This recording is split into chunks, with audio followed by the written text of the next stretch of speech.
So unsa di ang solusyon sa andropause? May pang-andropause na ay solusyon. Una, dapat mukaon og mga masustansya nga pagkaon. Syempre, unsa man ang mga masustansya, ma'am?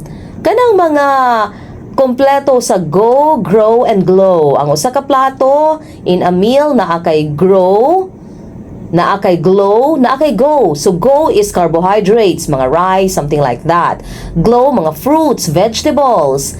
And ang usa to? Grow, protein. Yan, egg, meat, fish, like that. So dapat kompleto ka ana per meal.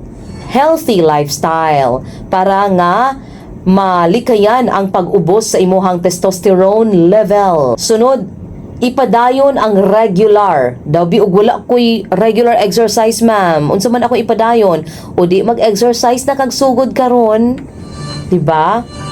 So mag-exercise.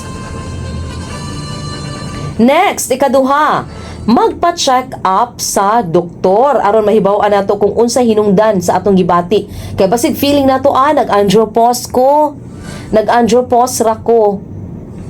Pero di ay lahi na dito ang imong gibati.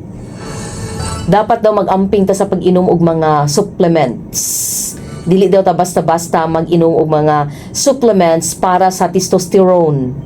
Kaya basi mayon ta, ay di mag-supplements na lang dai ko, daghan man kog mga kaila or daghan man kog kanang nahibaw-an nga pwede mapalitan og testosterone o pagpa-increase sa testosterone. Dili daw na siya advisable, guys. So ingon pa ni Dr. Willie Ong, dili man gud ta sure nga kanang mga pampa-increase daw sa testosterone legit. So dapat magpakonsulta gyud daw ta sa doktor. Mao na siya ang pinaka importante nato nga hinumduman.